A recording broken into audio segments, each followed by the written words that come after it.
इतिहास विषय का विशेषज्ञ सरस्वती ग्रुप ऑफ कॉलेजेस के इस ऑनलाइन प्लेटफॉर्म पर आप सभी का स्वागत करता हूं। आज हम लोग बीए तृतीय वर्ष की क्लास में उपस्थित हैं, जिसमें इतिहास विषय का अध्ययन करेंगे और इतिहास विषय में प्रथम प्रश्न पत्र का अध्ययन करेंगे, जिसका शीर्षक है भारत का सामाजिक एवं आर्थिक इतिहास 1200 से 1900 ईस्वी। आज का जो चैप्टर है वो चैप्टर है 16वीं शताब्दी में सामाजिक और धार्मिक सुधार आंदोलन। और फिर आज का जो टॉपिक है हम लोगों का वह है कृष्ण भक्ति शाखा के प्रमुख संत वल्लभाचार्य और चैतन्य। इन लोगों का अध्ययन करेंगे और फिर हम लोग देखते हैं कि इसको अध्ययन करने के पीछे इसका उद्देश्य क्या है। तो हम लोग इसके अध्ययन से वल्लभाचार्य और चैतन्य का जीवन परिचय प्राप्त करेंगे तथा चैतन्य और वल्लभाचार्य के सामाजिक और धार्मिक विचारों का ज्ञान प्राप्त करेंगे। अब हम लोग आते हैं अपने मुख्य विषय पर। तो हम जाने कि जो आज का टॉपिक है वल्लभाचार्य और चैतन्य दोनों कृष्ण भक्ति शाखा के संत हैं, यानी जो भक्ति आंदोलन है, वैष्णव आंदोलन है, उसमें दो शाखाएं हैं, एक राम भक्ति शाखा और दूसरा कृष्ण भक्ति शाखा। तो कृष्ण भक्ति शाखा के प्रमुख संत वल्लभाचार्य और चैतन्य आते हैं उसमें। तो हम लोग वल्लभाचार्य को देखते हैं। इनका जन्म बनारस में 1479 ईस्वी में हुआ और इनके पिता तेलंगाना के रहने वाले थे और उनका नाम था लक्ष्मण भाई। इनके माता का नाम यल्लम गुरु था और इनकी पत्नी का नाम महालक्ष्मी। और जो इनके दो पुत्र थे और दोनों पुत्रों में जो सबसे एक पुत्र का नाम विठल नाथ था, जो वल्लभाचार्य द्वारा जो स्थापित संप्रदाय था पुष्टि मार्ग, उस पुष्टि मार्ग के प्रमुख संत थे, यानी प्रसिद्ध संत थे। अब वल्लभाचार्य की जो शिक्षा दीक्षा थी वो बनारस में हुई और उन्होंने कहा जाता है कि 13 वर्ष की उम्र में आयु कर 4 वेद, 6 शास्त्र और 13 पुराणों के पंडित बन गए। यानी उन्होंने अपना अध्ययन पूर्ण कर लिया और जब अध्ययन पूर्ण कर लिया तब फिर वो अपने विचारों के प्रचार प्रसार के लिए आगे बढ़े और आगे बढ़े तो उत्तर भारत से वो दक्षिण भारत गए, जहाँ कृष्ण देव राय के दरबार में उन्होंने संरक्षण प्राप्त किया। और यहीं पर बताया जाता है कि जो दक्षिण भारत के जो शैव और अन्य धर्म के जो संत थे उनको उन्होंने पराजित किया, पराजित करके वैष्णव धर्म का प्रचार प्रसार किया और फिर वहां से दक्षिण भारत से पुनः उत्तर भारत आए और उत्तर भारत आकर के उन्होंने एक संप्रदाय की स्थापना की जिसे पुष्टि मार्ग कहा जाता है। ध्यान देंगे, बहुत प्रसिद्ध शब्द है पुष्टि मार्ग। तो पुष्टि मार्ग की स्थापना की और पुष्टि मार्ग की का जो पुष्टि मार्ग है, जो संप्रदाय है इनका, उसकी जो प्रमुख देवता हैं वो कृष्ण है। यानी पुष्टि मार्ग में कृष्ण की पूजा की जाती है और फिर इनको जो कृष्ण है पुष्टि मार्ग में उसे वल्लभाचार्य श्रीनाथ के नाम से पुकारते थे और उनको श्रीनाथ को ठाकुर जी भी कहा जाता था। यानी पुष्टि मार्ग के जो प्रमुख देवता हैं वो कृष्ण हैं और कृष्ण को श्रीनाथ और ठाकुर जी के नाम से भी पुकारा जाता है।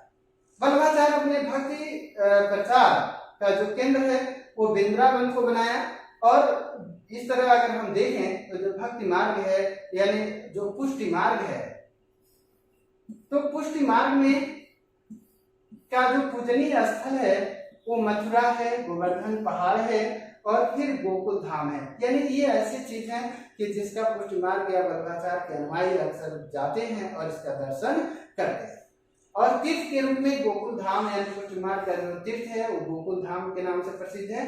फिर पुष्टि मार्ग में यानी जो वल्लभाचार्य का जो संप्रदाय है पुष्टि मार्ग, उसमें ठाकुर बाड़ी की व्यवस्था है। यानी ठाकुर बाड़ी जो होती है वो मठ की जमीन होती है।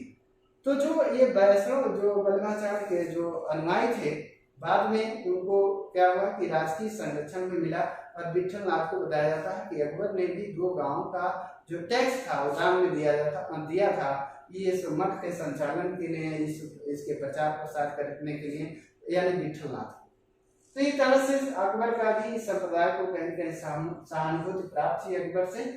अब हम लोग देखते हैं कि वल्लभाचार्य की कुछ पुस्तकें थी जो बड़ी प्रसिद्ध हैं, जैसे सुबोधिनी, अणुभाष, अनुक्रमणिका, दशम स्कंद और सिद्धांत रस। फिर आध्यात्मिक विचार इनकी क्या है कि जो वल्लभाचार्य हैं कृष्ण और राधा के भक्ति का प्रचार करते हैं और बताते हैं कृष्ण और राधा के भक्ति के द्वारा ही मोक्ष प्राप्त हो सकता है और राधा और कृष्ण की भक्ति के माध्यम से मोक्ष प्राप्त करने का ये सबसे सरल रास्ता है। अब हम लोग देखें कि वल्लभाचार्य एक आध्यात्मिक सुधारवादी कहलाते हैं। दूसरी चीज ये वर्ण व्यवस्था के समर्थक हैं लेकिन जाति व्यवस्था के विरोधी हैं। यानी जो वल्लभाचार्य हैं वो कहीं न कहीं वैदिक व्यवस्था के समर्थक हैं, इसीलिए वो वर्ण व्यवस्था का तो वो समर्थन करते हैं लेकिन अपने समकालीन जो जाति व्यवस्था है उसका विरोध करते हैं और उसका खंडन करते हैं। अब हम लोग देखें कि जो वल्लभाचार्य हैं वो जाति व्यवस्था का विरोध करते हैं और फिर वो वर्ण व्यवस्था का समर्थन करते हैं। अब यहाँ देखें कि जो वल्लभाचार्य हैं उनके शिष्यों को अष्टछाप कहा जाता है। यानी आंसर करके पूछा भी जाता है कि अष्टछाप किसके शिष्य थे, तो वल्लभाचार्य के थे। और इसमें ये शिष्यों में जो प्रमुख शिष्य थे कुंभन दास, सूरदास, परमानंद दास, कृष्णदास, नंददास, चतुर्भुज स्वामी, जित स्वामी और गोविंद स्वामी। वल्लभाचार्य के कलात्मक पक्ष यानी वल्लभाचार्य ने कृष्ण और राधा के भक्ति का ही प्रचार नहीं किया, वो प्रविष्टवादी एक संत थे और उन्होंने धर्म के प्रचार के साथ साथ संगीत, नृत्य और काव्य तथा चित्रकला के पुनरुत्थान में भी अपना महत्वपूर्ण योगदान दिया, इसलिए इन्हें पूर्व का प्रकाश कहा जाता है। यानी वल्लभाचार्य को क्या कहा जाता है, पूर्व का प्रकाश। अब हम लोग देखते हैं चैतन्य महाप्रभु। तो वल्लभाचार्य को हमने देखा कि वल्लभाचार्य जो पुरातन व्यवस्था है उसके समर्थक हैं लेकिन फिर भी कहीं कहीं सबको भक्ति के माध्यम से वो मोक्ष का अधिकारी मानते हैं और पुरानी व्यवस्था यानी पुरातन व्यवस्था का विरोध नहीं करते हैं लेकिन फिर भी निम्न वर्ग के लोगों को भी अपने उसमें मोक्ष प्राप्त करने को अधिकारी मानते हैं और अपने जोड़ते हैं। तो उनके जो शिष्य हैं उनमें भी निम्न जाति के लोग शामिल थे। हम लोग देखते हैं कि उसी तरह की कृष्ण भाव की शाखा के एक दूसरे संत हैं जिनका नाम है चैतन्य महाप्रभु। तो चैतन्य महाप्रभु का जन्म 18 फरवरी 1486 को नदिया जिले के मायापुर गांव में हुआ था और इनका जो बचपन मूल नाम है वो विशंभर है और इन्हें गौरांग भी कहा जाता था। जो इनके पिता थे उनका नाम जगन्नाथ मिश्र है और माता का नाम सची देवी और गुरु का नाम गया का ईश्वरी थे। यानी कहने मतलब ये ज्ञान की जब खोज में निकले तो गया पहुंचे और उन्होंने ईश्वरी नामक एक व्यक्ति को अपना गुरु बनाया। इनके जो आराध्य हैं वो कृष्ण या हरि है। यानी जो वैष्णव संत तो ये भी हैं लेकिन जो विष्णु के जो अवतार हैं कृष्ण हैं उनको ये अपना इष्ट मानते हैं, उनसे उनकी ये भक्ति करते हैं, उनके भक्ति का प्रचार करते हैं और वो कृष्ण को दो नामों से विष्णु को एक कृष्ण और दूसरा हरि।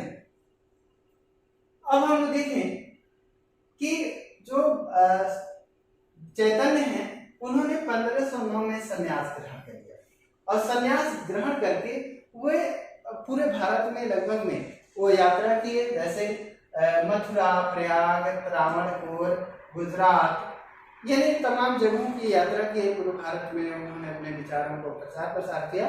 लेकिन वो अंत में क्या हुआ कि 1515 में पुरी चले गए जहां भी अपने मृत्यु के समय तक बने रहे।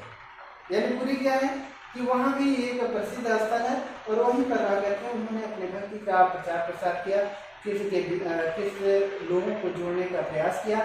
अब हम देखते हैं कि चैतन्य के जो सुधार हैं उसके क्या उद्देश्य है। तो दो उद्देश्य हैं, एक शूद्रों को समानता का अधिकार देकर हिंदू समाज को एक सूत्र में बांधना और निम्न वर्ग को मुस्लिम धर्म में अपनाने से रोकना और पुरोहितवाद से समाज को मुक्त करना। कहने का मतलब है कि ये भी मानव के लिए जो ईश्वर तक पहुंचने का जो रास्ता है, जो धार्मिक भेदभाव है उससे दूर कर उससे उसका विरोध करते हैं और विरोध करके वो सहज और सरल मार्ग प्रस्तुत करते हैं जनता के सामने, जो ज्ञान और कर्म से पृथक है, यानी भक्त। यानी सभी काम करते हुए ईश्वर का स्मरण और उनके प्रति जो समर्पण है उसके द्वारा मनुष्य हर व्यक्ति, समाज का हर व्यक्ति मोक्ष प्राप्त कर सकता है, हर व्यक्ति मोक्ष का अधिकारी है, क्योंकि ये भी पुरातन व्यवस्था का विरोध नहीं करते हैं। लेकिन भक्ति मार्ग ऐसा है कि उसमें पुरातन व्यवस्था के विरोध हो या न हो, उसमें जाति और वर्ण का भेद नहीं होता है, ईश्वर की कृपा सबको प्राप्ति हो जाती है। तो ये पुरोहितवाद का भी विरोध करते हैं, पुरोहितवाद का, और समाज को मुक्त कराना, यानी पुरोहितवाद से समाज को मुक्त करना।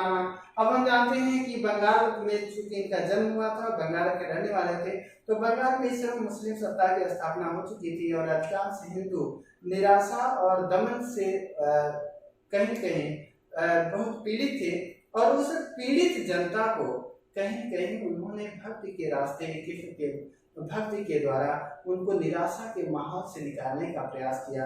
उनको इस्लाम की ओर उन्मुख होने से बचाने के लिए उन्होंने जो समाज है उसको एक नई धार्मिक दिशा प्रदान की, जिससे कहीं कहीं समाज में एकजुटता मौजूद रहे। अब कह रहे हैं मोक्ष का साधन भक्ति है, और चैतन्य के अनुसार प्रेम, भक्ति, कीर्तन। ध्यान देंगे, सबसे बड़ी बात यह है कि कीर्तन और नृत्य, तो जो अभी तक जो भक्ति संत हुए उनमें ये खास है कि इन्होंने विष्णु की भक्ति में, कृष्ण के भक्ति में कीर्तन का समावेश किया। और कहा जाता है कि जो चैतन्य महाप्रभु थे वो नाचते नृत्य करते करते बेहोश हो जाते थे, मूर्छित हो जाते थे, इतना लीन हो जाते थे। यानी उनका मानना था कि आपका समर्पण इस कदर हो कि आप स्वयं को भूल जाएं, और जब आप स्वयं को भूल जाएंगे उनके प्रेम पूर्ण भक्ति में, तब ईश्वर का साक्षात्कार आपको हो जाएगा। तो इस तरह देखें कि कीर्तन को इन्होंने भक्ति में समावेश कराया, अक्सर करके पूछा जाता है। और कह रहे हैं कि कीर्तन, भक्ति, कीर्तन, नृत्य और भावातुर होकर, यानी इन प्रक्रियाओं में इतना आप इन प्रक्रियाओं द्वारा इतना भावेशित हो जाए आप कि उस भावेशित जब आप हो जाएंगे तब भक्त को परमात्मा का साक्षात्कार हो सकता है। यानी भक्ति, कीर्तन और जो भजन है उसमें इतना खो जाए, यानी अपने को खो जाए, अपना ज्ञान आपको शुद्ध न रह जाए, तो जब ऐसी स्थिति होती है तब ईश्वर की प्राप्ति आपको हो जाती है, यानी परमात्मा का साक्षात्कार हो जाता है। इसलिए जो चैतन्य है वो नृत्य और संगीत में इतना खो जाते थे कि कभी कभी आत्ममूर्छित या मूर्छित हो जाते। अब हम लोग देखते हैं कि अब कह रहे हैं कि गुरु की सेवा भी, यानी जब भक्त जब कृष्ण पर श्रद्धा रखता है, गुरु की सेवा करता है, तो जब ये दो प्रक्रिया अपनाता है, यानी कृष्ण पर श्रद्धा और गुरु की सेवा करता है, तो कहीं कहीं माया जाल से, जो भ्रम की स्थिति है, उससे मनुष्य मुक्त हो जाता है। और जब मुक्त हो जाता है तो कृष्ण के चरणों में, यानी मुझ को प्राप्ति कर देता है, अर्थात वो सांसारिक बंधनों से मुक्त हो जाता है। जब सांसारिक बंधनों से मुक्त होना ही क्या है? मोक्ष। अब वो जात संबंधी विचार, तो इन्होंने जात व्यवस्था का खंडन नहीं किया, लेकिन सभी जातियों को धार्मिक अधिकारों की समानता पर बल दिया। उन्होंने कहा जात व्यवस्था पर वो प्रहार नहीं करते हैं, क्योंकि ये भी पुरातन व्यवस्था के कहीं न कहीं समर्थक हैं, लेकिन ये धर्म के आधार पर सभी जातियों को समानता का अधिकार देने के पक्षकार है, जैसा कि अन्य भक्ति संतों ने भी किया। इसलिए जो इनके शिष्य हैं उनमें सभी जात के लोग शामिल थे, क्योंकि ये सभी जात के लोगों को मोक्ष का अधिकारी मानते थे। और जो इनके शिष्य हैं उनको 6 गोस्वामी के नाम से जाना जाता है। यानी ये संप्रदाय जो गठित, जब मृत्यु हो गए, चैतन्य की जब मृत्यु हो गए, तो मृत्यु के बाद जो चैतन्य के विचार हैं उन विचारों के आधार पर जो उनके शिष्य थे एक संप्रदाय की स्थापना कर दी, और उस संप्रदाय के को स्थापित करने वाले प्रमुख जो संत थे उनकी संख्या 6 थी। इसलिए इन संतों को वृंदावन के 6 गोस्वामी कहते हैं। ध्यान देंगे, बहुत महत्वपूर्ण है।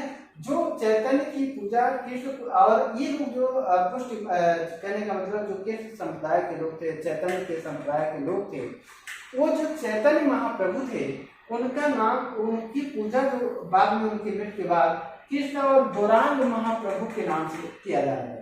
यानी चैतन्य जब मर गए तो उनके भक्तों ने जो उनके विचारों का संप्रदाय बनाया, उस संप्रदाय की चैतन्य प्रमुख देवता बन गए और उन्हें कृष्ण का अवतार माना जाने लगा। तो ये भी अक्सर पूछा जाता है कि चैतन्य को किसका अवतार माना जाता है, तो कृष्ण का अवतार माना गया, और इन्हें गौरांग महाप्रभु के नाम से बाद के लोगों ने पूजा करना आरंभ कर दिया। अब देखिए कि इनको भारत का मार्टिन लूथर भी कहा जाता है, क्योंकि तत्कालीन समय में सामाजिक और राजनीतिक विषमताओं के मध्य चैतन्य ने मानव हृदय को ऊंचा उठाने और मानव संबंधों को पवित्रता प्रदान करने का प्रयास किया, इसलिए इन्हें मार्टिन लूथर भी भारत का कहा जाता है। तो इस तरह हम लोगों ने देखा कि जो चैतन्य हैं और वल्लभाचार्य हैं, इन्होंने कृष्ण भक्ति शाखा का प्रचार किया और कृष्ण भक्ति शाखा के माध्यम से जन सामान्य जो धार्मिक रूप से बहिष्कृत था, वंचित था, उसको एक सूत्र में पिरोने का प्रयास किया और उसे भी मोक्ष के स्तर पर यानी धर्म के स्तर पर समानता का अधिकार देने की कोशिश की और उसका सबसे आसान रास्ता उन्होंने बताया कृष्ण की भक्ति और कृष्ण की भक्ति के माध्यम से मोक्ष प्राप्त करना। तो हम लोग देखते हैं कि इसको पढ़ने के बाद कुछ हम लोगों को कुछ क्वेश्चन एराइज होते हैं जिसका उत्तर आपको कमेंट बॉक्स में देंगे। जैसे गौरांग प्रभु किसका नाम है, चैतन्य की मृत्यु कहाँ हुई और पुष्टि मार्ग की स्थापना किसने की। धन्यवाद।